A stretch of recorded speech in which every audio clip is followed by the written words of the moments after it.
Hello student, at class I am teaching you the last bargain second part, the poem. इसका हम जो है third stanza देखते हैं। थर्ड स्टेंजा में it was evening the garden has was all flower. देखते हैं कि शाम का समय था, गार्डन में जो है फूल खिले हुए थे। द फेयर मेड में came out the end said, और फिर उस समय यानी एक सुंदर सी महिला आई और उसने बोला I will hire you with a smile, यानी कि वो कहती है कि मैं मुस्कुराहट के साथ तुम्हें हायर करती हूँ। Her smile paled and melted into tear, परंतु उसकी जो मुस्कुराहट थी वो मतलब एक पीली पड़ी हुई, कहने की मीन्स कमज़ोर थी, और वो फिर उस जो है दुख में बदल गई उसकी मुस्कुराहट।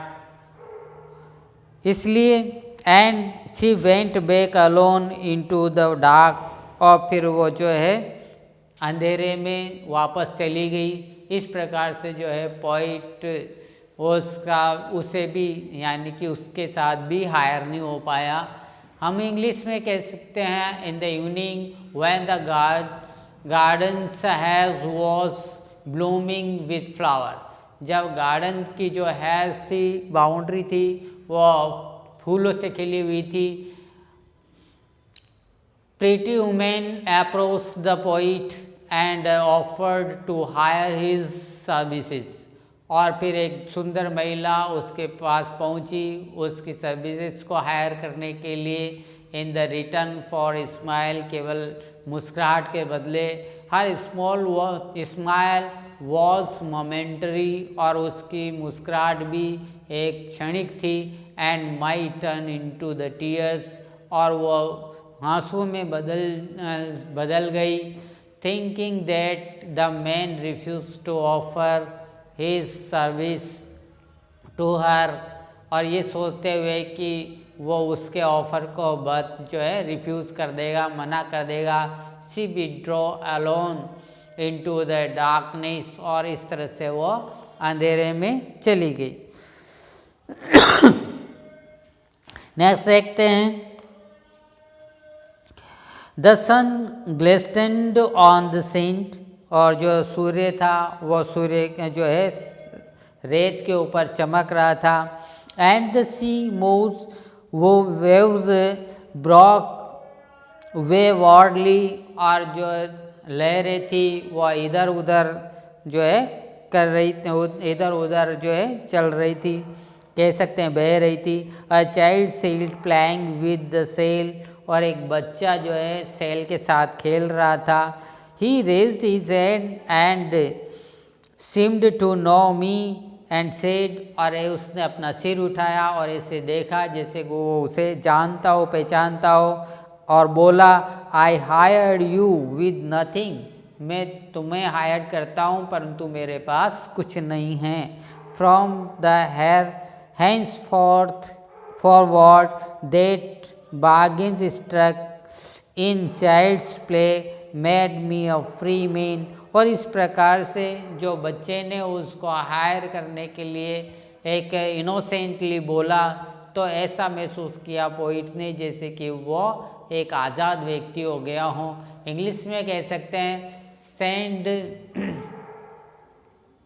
यहाँ पर कह सकते हैं सेंड सनलाइट ब्राइटली, सेंड जो है वो रिफ्लेक्ट कर रही थी ब्राइटली एंड सनलाइट में।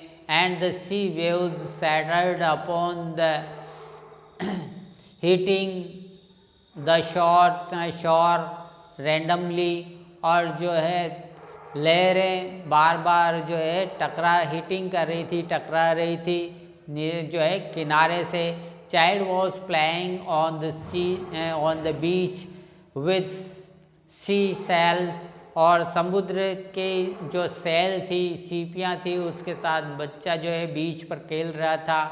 ही looked at the poet as if he were recognising him, वो उस यानी उस तरह से उसने बच्चे ने उसकी तरफ देखा जैसे कि वो उसे पहचानता हो, एंड टेलिंग हिम, और उससे बोल रहा हो, that he wanted not give anything in return for the service, यानी कि वो उसे उसके सर्विस के बदले, सेवा के बदले कुछ नहीं देना चाहता, यानी दे सकता।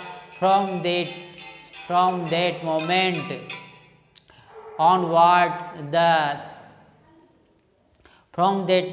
ऑनवर्ड दैट डील, यानी कि उस सौदे के बाद से the man made the fees playfully without hesitation, जिस प्रकार से यानी वो डील की थी बच्चे ने बिना किसी हिचकिचाहट के, made the poet a free man who could not be born without anything, यानी कि वो जो है इस तरह से अपने आप को महसूस कर रहा था कि उसे कोई भी किसी भी चीज़ से नहीं खरीद सकता, और इस प्रकार से वो अपने आप को आज़ाद महसूस कर रहा था। इस प्रकार से यानी कि यहाँ पर पोइट कहता है कि एक जो इनोसेंस चीज़ होती है वो किस यानी व्यक्ति को आज़ाद महसूस कराती है और किसी प्रकार से उसे मुक्त यानी कि हर चीज़ से उसे मुक्त रखती है।